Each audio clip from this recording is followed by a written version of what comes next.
বাংলাদেশের রাজনীতির ভেতরে এখন এমন এক অদৃশ্য খেলা চলছে যার অনেকটাই সাধারণ মানুষের চোখের আড়ালে। ক্ষমতা, পদ এবং রাজনৈতিক প্রভাব এই তিনটিকে ঘিরে তৈরি হয়েছে এক জটিল সমীকরণ। বিশেষ করে জাতীয় সংসদের অত্যন্ত গুরুত্বপূর্ণ একটি পদ, ডেপুটি স্পিকারকে ঘিরে শুরু হয়েছে তীব্র রাজনৈতিক টানাপড়েন। ক্ষমতাসীন বিএনপি সরকার, প্রধান বিরোধী দল জামায়াতে ইসলামী এবং নতুন রাজনৈতিক শক্তি হিসেবে উঠে আসা জাতীয় নাগরিক পার্টি বা এনসিপিকে ঘিরে এই সমীকরণ ক্রমেই আরও জটিল হয়ে উঠছে। বাইরে থেকে বিষয়টি যতটা সহজ মনে হয়, ভেতরের বাস্তবতা ততটাই কৌশলী এবং হিসাবী। অনেকেই মনে করেন রাজনীতি একটি সরল পথের মতো, যেখানে প্রস্তাব দেওয়া হয় আর তা গ্রহণ বা প্রত্যাখ্যান করা হয়। কিন্তু বাস্তবে এই পথটি অনেক বেশি কুটিল, যেখানে প্রতিটি সিদ্ধান্তের পেছনে থাকে দীর্ঘ পরিকল্পনা, গোপন সমঝোতা এবং ক্ষমতার হিসাব। এই মুহূর্তে আলোচনার কেন্দ্রে রয়েছে সংসদের ডেপুটি স্পিকারের পদটি। বিএনপি সরকার বারবার এই পদটি প্রধান বিরোধী দল হিসেবে জামায়াতে ইসলামীকে দেবার প্রস্তাব করছে। সাধারণত এমন একটি প্রস্তাব যে কোনো রাজনৈতিক দলের জন্য অত্যন্ত লোভনীয়। সংসদের গুরুত্বপূর্ণ একটি সাংবিধানিক পদ, যার মাধ্যমে রাজনৈতিক প্রভাব বাড়ানোর সুযোগ থাকে। কিন্তু আশ্চর্যের বিষয় হল, জামায়াতে ইসলামী এই প্রস্তাব সরাসরি প্রত্যাখ্যান করেছে। শুধু প্রত্যাখ্যানই নয়, তারা অত্যন্ত স্পষ্টভাবে জানিয়ে দিয়েছে যে তারা কোনো দান বা রাজনৈতিক অনুগ্রহ হিসেবে এই পদ নিতে রাজি নয়। তাদের বক্তব্য, যদি জুলাই সনদ বাস্তবায়ন করা হয় এবং গণভোটের ফলাফলকে সম্মান জানানো হয়, তাহলে সংসদের ডেপুটি স্পিকারের পদ স্বাভাবিকভাবেই বিরোধী দলের প্রাপ্য হিসেবে তাদের কাছে আসবে। এজন্য সরকারের কাছে আলাদা করে অনুরোধ করা বা গোপন সমঝোতা করার কোনো প্রয়োজন নেই। এই অবস্থান থেকেই আসলে শুরু হয়েছে রাজনৈতিক নাটকের আসল পর্ব। জামায়াতে ইসলামী মনে করছে বিএনপির এই প্রস্তাবের পেছনে রয়েছে অন্য ধরনের রাজনৈতিক কৌশল। বিএনপি প্রকাশ্যে জুলাই সনদের প্রতি সম্মান দেখানোর কথা বললেও ভেতরে ভেতরে তারা নাকি সেই সনদের মূল কাঠামোকেই পরিবর্তন করার পরিকল্পনা করছে। এই সন্দেহের পেছনে একটি বড় কারণ হচ্ছে বিএনপির নির্বাচনী ইশতেহারে উল্লেখ করা একটি প্রস্তাব। সেখানে বলা হয়েছে, ভবিষ্যতে সংসদে একজন নয় বরং দুইজন ডেপুটি স্পিকার থাকতে পারে। অর্থাৎ বিএনপি যদি এই পরিকল্পনা বাস্তবায়ন করে, তাহলে একটি পদ তারা নিজেদের দখলে রাখবে এবং অন্যটি বিরোধী দলকে দিয়ে দেবে।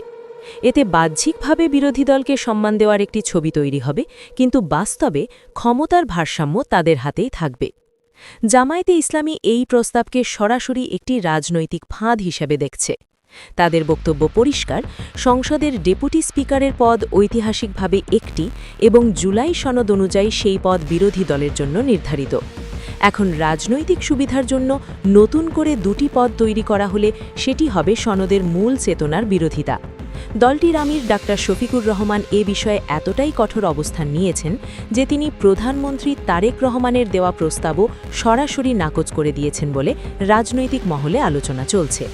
ফলে পরিস্থিতি এমন জায়গায় পৌঁছেছে যেখানে বিএনপি সরকার বুঝতে পারছে শুধু পদ দেখিয়ে জামায়াতকে তাদের পরিকল্পনার মধ্যে আনা সম্ভব হচ্ছে না।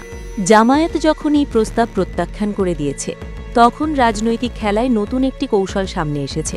বিএনপি এখন দৃষ্টি দিয়েছে আরেকটি দলের দিকে, জাতীয় নাগরিক পার্টি বা এনসিপি। তুলনামূলকভাবে নতুন এই রাজনৈতিক দলটি ইতোমধ্যেই তরুণদের মধ্যে একটি আলাদা পরিচয় তৈরি করার চেষ্টা করছে। কিন্তু রাজনৈতিক বিশ্লেষকদের অনেকেই মনে করেন, রাষ্ট্র সংস্কারের বড় বড় কথা বললেও ক্ষমতার পদ পাওয়ার বিষয়টি এনসিপির কাছে অত্যন্ত গুরুত্বপূর্ণ। বিশেষ করে সংসদের ডেপুটি স্পিকারের পদটি নিয়ে তাদের আগ্রহ আগেই বিভিন্ন আলোচনায় উঠে এসেছে। এমনকি দলের সদস্য সচিব আখতার হোসেনের নামও এই পদে বিবেচনার জন্য প্রস্তাব করা হয়েছে বলে রাজনৈতিক মহলে গুঞ্জন রয়েছে। ফলে বিএনপির নীতি নির্ধারকদের একটি অংশ মনে করছে, যদি এই পদটি সরাসরি এনসিপিকে অফার করা হয়, তাহলে তারা হয়তো তা গ্রহণ করতে পারে। আর এই ধারণাকে আরও শক্তিশালী করেছে সাম্প্রতিক একটি সোশ্যাল মিডিয়া স্ট্যাটাস। বিএনপির রাজনীতির সাথে ঘনিষ্ঠভাবে জড়িত এবং দলের অভ্যন্তরীণ আলোচনায় প্রভাবশালী হিসেবে পরিচিত ফাহাম আব্দুস সালাম তার স্ট্যাটাসে লিখেছেন, যেহেতু জামায়াতে ইসলামী এই পদ নিতে আগ্রহী নয়, তাই তাদের ওপর চাপ সৃষ্টি করার কোনো দরকার নেই, বরং এই পদটি এনসিপিকে অফার করা যেতে পারে। আর যদি তারাও রাজি না হয়, তাহলে স্বতন্ত্র সদস্যদের মধ্য থেকেও কাউকে বিবেচনা করা যেতে পারে। এই একটি স্ট্যাটাস থেকেই রাজনৈতিক বিশ্লেষকরা ভবিষ্যৎ রাজনীতির একটি বড় ইঙ্গিত খুঁজে পাচ্ছেন, কারণ এর মাধ্যমে স্পষ্ট হয়ে যায় যে বিএনপির সামনে একাধিক বিকল্প পরিকল্পনা প্রস্তুত রয়েছে। প্রথমে তারা চেয়েছিল জামায়াতকে এই পদ দিয়ে একটি সমঝোতার পরিবেশ তৈরি করতে, কিন্তু জামায়াত সেই পথ বন্ধ করে দিয়েছে। এখন দ্বিতীয় লক্ষ্য হিসেবে সামনে এসেছে এনসিপি। যদি এনসিপি এই পদ গ্রহণ করে, তাহলে দেশের মানুষের কাছে তাদের রাজনৈতিক অবস্থান নিয়ে প্রশ্ন উঠতে পারে।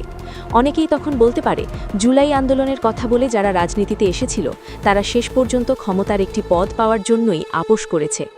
অন্যদিকে যদি এনসিপি এই প্রস্তাব প্রত্যাখ্যান করে, তাহলেও বিএনপির জন্য সমস্যা খুব বেশি হবে না, কারণ তখন তাদের সামনে আরেকটি বিকল্প রয়েছে, স্বতন্ত্র সংসদ সদস্যদের মধ্য থেকে কাউকে এই পদে বসানো। ইতোমধ্যেই রাজনৈতিক অঙ্গনে আলোচনা রয়েছে যে বিএনপির ঘনিষ্ঠ কিছু স্বতন্ত্র নেতা বা নেত্রী এই সমীকরণের অংশ হতে পারেন। ফলে শেষ পর্যন্ত হয়তো এমন একটি পরিস্থিতি তৈরি হতে পারে যেখানে আনুষ্ঠানিকভাবে স্বতন্ত্র হলেও বাস্তবিক ক্ষমতাসীন দলের ঘনিষ্ঠ কেউই এই পদে বসবেন। এই পুরো ঘটনা প্রবাহের ভেতরে আরেকটি বড় রাজনৈতিক তুলনা সামনে এসেছে।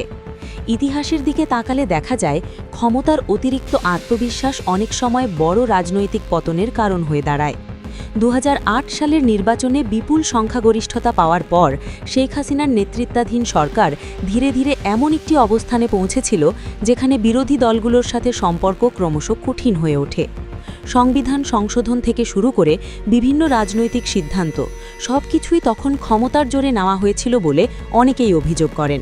সেই প্রেক্ষাপটে দীর্ঘ 16 বছরের শাসনের পর 2024 সালে গণ আন্দোলনের মুখে তার সরকার ক্ষমতা হারায়।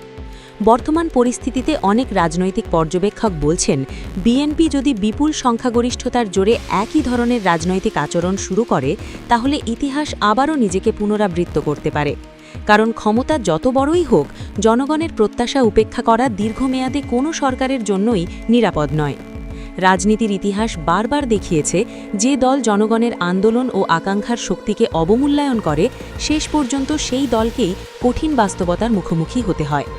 এখন প্রশ্ন হচ্ছে, বর্তমান রাজনৈতিক সমীকরণ কোন দিকে যাবে? ক্ষমতার এই দাবার খেলায় শেষ পর্যন্ত কে জিতবে আর কে হারবে, তার উত্তরই হয়তো নির্ধারণ করবে বাংলাদেশের আগামী দিনের রাজনীতির পথ।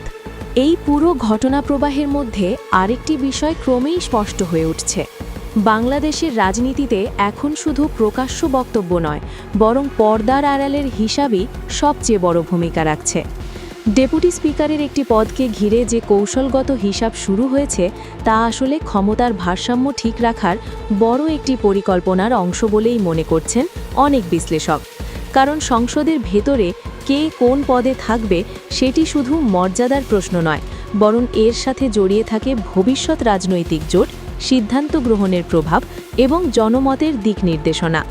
বিএনপি সরকার এখন এমন একটি অবস্থানে রয়েছে যেখানে তারা সংখ্যাগরিষ্ঠতার জোরে অনেক কিছুই করতে পারে, কিন্তু একই সঙ্গে তাদের সামনে রয়েছে রাজনৈতিক ইমেজ ধরে রাখার চ্যালেঞ্জও।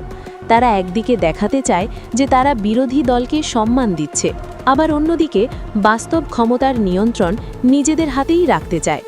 এই দ্বৈত কৌশলের কারণেই ডেপুটি স্পিকারের পদটি এখন একটি বড় রাজনৈতিক প্রতীকে পরিণত হয়েছে। জামায়াতে ইসলামী এই বিষয়টিকে নীতিগত প্রশ্ন হিসাবে সামনে নিয়ে এসেছে। তারা মনে করছে, যদি এখনই তারা আপোস করে কোনো প্রস্তাব গ্রহণ করে, তাহলে ভবিষ্যতে জুলাই সনদের মতো বড় রাজনৈতিক চুক্তিগুলো গুরুত্ব হারাবে।